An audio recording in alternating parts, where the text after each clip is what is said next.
Ladies and gentlemen, Raila Odinga has taken his war to the ICC, and he has now turned the ICC prosecutor Karim from being the hunter to the hunted. Recently, when Karim visited Kenya, honoring an invitation from very close allies of William Samoei Ruto, and he was honored with an honorary degree in law at Mount Kenya University, the Azimio fraternity accused him of acting in full knowledge that whatever he was doing would subject him to conflict of interest, considering that he had represented William Ruto at the ICC, and that at the time that he was coming, he had a letter from the government and from the opposition, both accusing each other of fueling tension and mayhem in the country. Now the ICC decided to cool tempers by informing us that Karim had recused himself from the Kenyan cases. Now Raila Odinga knows very well that ICC is never independent. It is being controlled by the big boys. For those who follow the channel, you know what I mean by the big boys.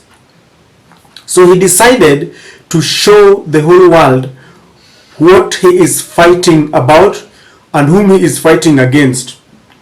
Through his lawyer Paul Mwangi, Raila has written a letter, and this letter has been addressed to a department called Independent Oversight Mechanism at the ICC. Now, the role of the Independent Oversight Mechanism is to conduct internal investigations, inspections, evaluations. It is just like the Independent Police Oversight Authority in Kenya, that department that will always try to investigate when or whether a police officer has used extrajudicial means to kill, like what was happening, what we witnessed during the demonstrations.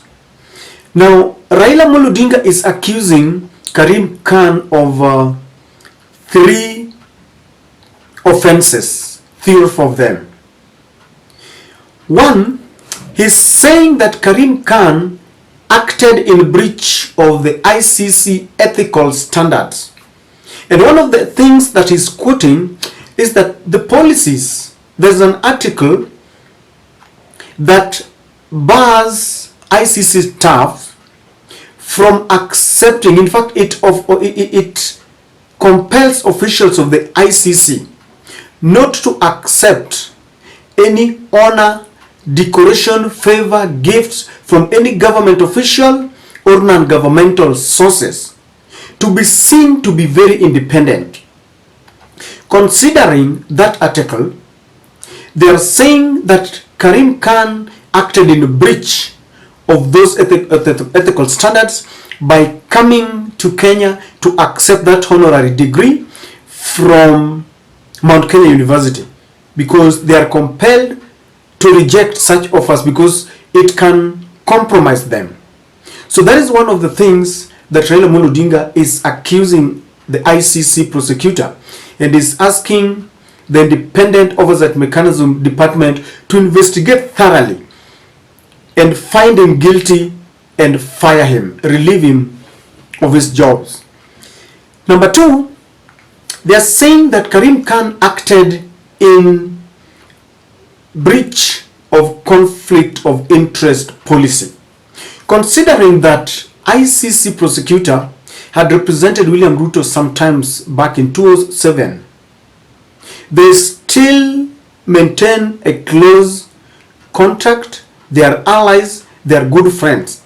And in light of what was happening and the situation in Kenya, the Azimio fraternity, through their lawyer Paul Mwangi, is saying that he wouldn't have honored that invitation because William Ruto is the president, is the one who's being accused of perpetuating police brutality and genocide and targeting of one community and killing people who are only but demonstrating in accordance with the law and the constitution and the dictates of what guides how people should picket on the streets.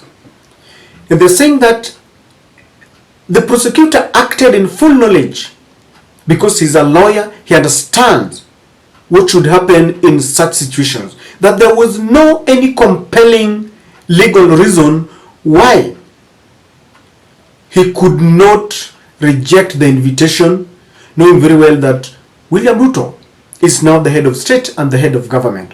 And with that, they're asking the ICC to consider their prayers and kick out the ICC prosecutor. Raila Odinga is also saying that there was lack of transparency and that Karim Khan has shown beyond reasonable doubt that even in the process that he will be leading, because he must investigate thoroughly to find out whether the allegations that Raila is putting against the government are true. By coming here, Raila argues that victims, those parents who lost their children, those who have been maimed and they are now recuperating, they are now in a very despondent situation because the person they expected to help them, the person they had faith in, is the very person who is now dining with the very, very oppressive, cruel hand of the government. And as such, Raila is saying that if Karim Khan continues to be the person who will be investigating whether he sent his people, he still got influence in the process.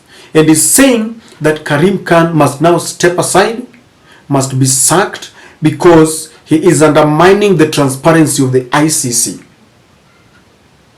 And with that, Raila is saying that the prosecutor must now be relieved of his duties. But one might even ask, do you think Raila Odinga does not know that his prayers are just next to impossible to be accepted?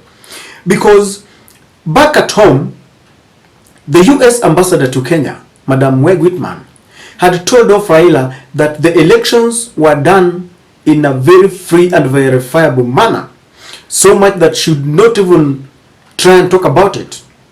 Part of the reasons why Raila has been lamenting together with his supporters is that there were massive irregularities in the 2022 elections, and he wants the servers to be opened. Now, if you connect what Meg Whitman was saying, and you understand that it is the USA that controls the ICC, then you know very well Raila understands exactly what he's doing. He wants to show the whole world, because many a times the USA, the ICC, all these organizations would want to present themselves as neutral arbiters, as people who are fighting for democracy.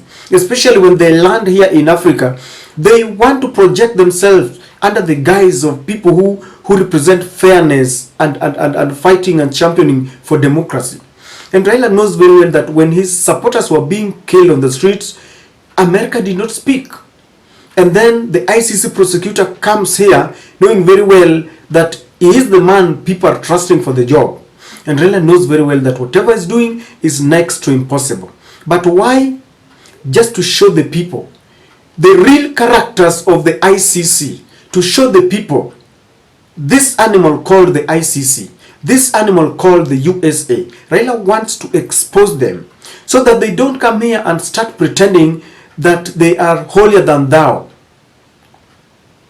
If Raila does not go to this extent, then you will not know what is happening, because we were told that the ICC prosecutor came here in his own capacity as Karim Khan, not as the ICC prosecutor. How do you separate the two?